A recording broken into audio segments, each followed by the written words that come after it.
अस्सलामुअलैकुम।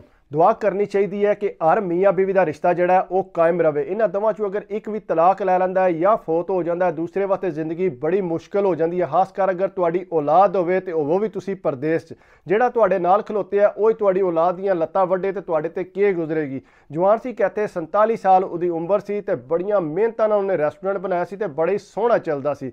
10-12 साल तो वो पाकिस्तान ही सी गया। पाकिस्तान फोन आया कि अम्मी की तबीयत बड़ी खराब है, तुसी पाकिस्तान आ सकते हो। उन्हें कहा कोई मसला नहीं, मैं आ जाना। इत्थे उहदा एक दोस्त आया बहुत ही अच्छा, एक दूजे के घर आवन जाना है। उन्होंने कहता यार मैं पाकिस्तान चलना, मेरा दिल है मैं 15 दिन वास्ते रेस्टोरेंट बंद कर दिया। उन्हें आख्या बंद क्यों करना ही, मैं इत्थे मौजूद हाँ, तू भावें महीने वास्ते जा। उन्हें आख्या ठीक है। पाकिस्तान हो गया।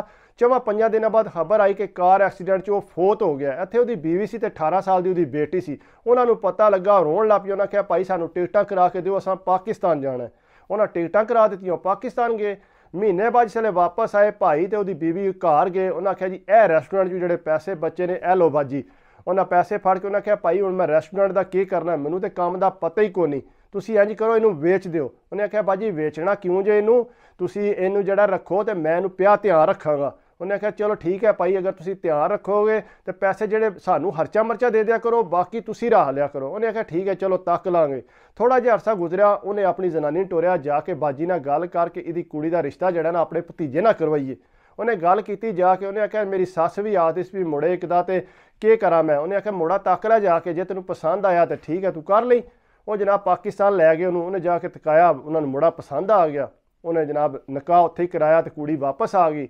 इत्थे आके भाई इन्होंने कुड़ी दे कागज़ शागज़ बनवा, टैक्स टुक्स दे तो जनाब मुड़े नूं अप्लाई किया, मुड़े का वीज़ा लग गया। इत्थे पहुँच आया। जिसले मुड़ा इत्थे पहुँच आया, उन्होंने ना रेस्टोरेंट ते खिला लिया। रेस्टोरेंट ते खलोता तो थोड़ा जिहा अरसा गुजरिया तो जनानी ना आपू डायरैक्ट गल की, उस इंज करो तुसी मेरे नाल निकाह कर लो।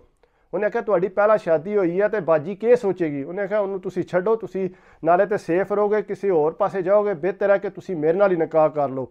उन्हें आख्या ठीक है चलो मैं निकाह कर लैनी है। उहदा अपना जाती फ्लैट भी है सी, रेस्टोरेंट भी है सी। उन्हें आख्या भी इंज करो भी रेस्टोरेंट जिहड़ा तुसी अपने नाल लवा लो। भाईए ने रेस्टोरेंट अपने नाल लवा लिया।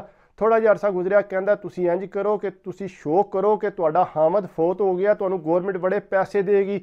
उन्हें आख्या जिस तरह भी करना है तुसें ही करना है। उन्हें आख्या फिर इंज करना पैना, तुहाडा जिहड़ा फ्लैट है ना उन्होंने बेचना पैना। उन्हें आख्या तुसी बेच दिओ। उन्हें फ्लैट बेचिया, बेच के गौरमेंट को अप्लाई किए, पैसे सारे अपने को रख ले। जिहड़ा जनानी को जेवर सी वो भी पोला पोला उहदे कोलों खिच लिया। थोड़ा जिहा अरसा गुजरिया तो इंज किया कि अपने भतीजे नूं आख्या कि तू इहदे कोलों तलाक लै। उन्हें उहदे कोलों तलाक लै ली। तलाक लैके तो वह कुड़ी रोन पिटन लग पई भी इन्हें के कीता। वो तू गया स्लिप हो गया, दूसरे मुल्क टुर गया। दूसरे मुल्क टुर गया तो अगू ये जी मावां धियां सी ये रह गई गौरमेंट के खर्चे दे। फ्लैट भी ने विकवा दिता, जो सोना जेवर सी वो सब कुछ इन्होंने को खिंच लिया। ये बिल्कुल कंगलियां हो गई। तो जनाब सारा पैसा लैके बाद इनू कहता कि मैं तेनू तलाक दी, मैं तेरे नाल नहीं रहना। उन्होंने मूँह तो तलाक दे 3 लफज बोल के, क्योंकि गौरमेंट को रजिस्टर तो है ही कोई नहीं सी। उन्हें जनाब उन्होंने तलाक दी। उन्हें आख्या तू मेरे नाल चंगा नहीं किया, सब कुछ मेरा कोलों लुट लिया तू। उन्हें आख्या लुट लिया, मैं तेरे ते केस करांगी। उन्हें आख्या केस करनी जिथे मर्जी जाके कर, के तू शो करेंगी, तेरे को कोई जाती जड़ा प्रूफ नहीं है कि तू के आखेंगी भी मैं इहदे नाल निकाह कीता सी या किस तरह इन्हें मेरे को पैसे ले ने। तू अपने खुद लिख के मैनू हर चीज़ दी है।